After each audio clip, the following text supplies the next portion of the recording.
France is facing a political reckoning after far-right parties emerged from the European Parliament election earlier this month with more power than before. In response, President Emmanuel Macron called snap elections in France a risky move to test whether the same voters were really committed to right-wing representation at home as they are in the European Parliament. The country is holding its own parliamentary elections on June 30th and July 7th. Hundreds of thousands of people took to the streets across France over the weekend to protest the apparent growing strength of the far right, but the polls show Macron's party is not popular. If these national races follow the same pattern from the EU election, France's centrist President Emmanuel Macron faces the possibility of a right-wing controlled parliament guiding the last 3 years of his term. Angela Charlton joins me now. She's the AP's Western Europe news director. Thank you so much for being with us. Catch us up on... Hi, thank you for having me. Catch us up on or tell us the story of Emmanuel Macron. I mean, where he came from, what his ambitions were to be kind of the leader of Europe, and now what he's facing in this moment of challenge.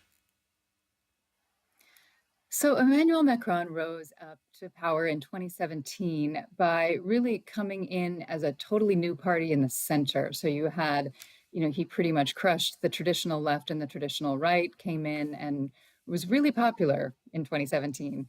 But in recent years, because of a lot of factors, he seems to have lost touch with the ground, kind of on the ground worries of the French voters, notably about inflation, cost of living. At the same time, he's been trying to solve broader global problems, climate change, the war in Ukraine.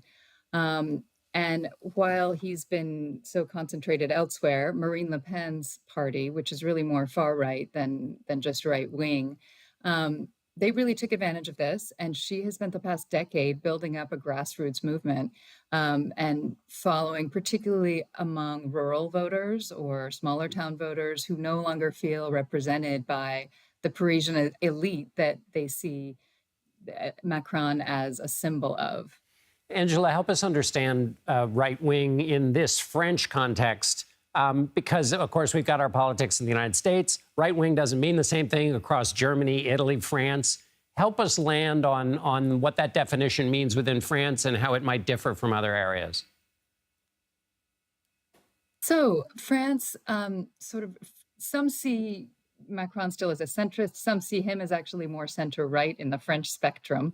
The traditional right wing here is relatively pro-business, conservative values, but also still overall supports the French welfare state. That's something that's really across the spectrum here.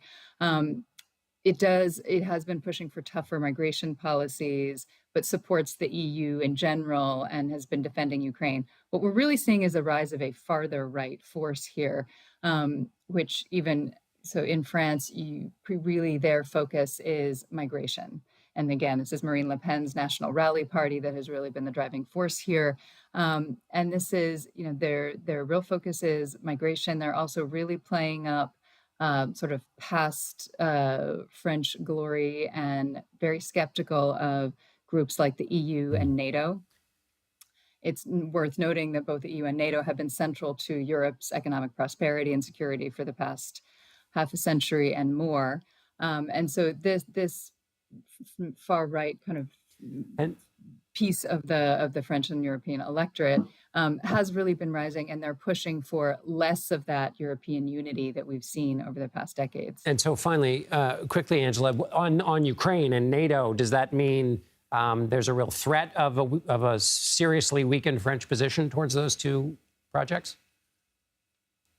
I'll start out by saying it's too early yet to know exactly what's going to happen in these elections. There is a possibility that we could end up with a government led by this far-right national rally. If that's the case, again, this is a party that's been traditionally very skeptical of NATO.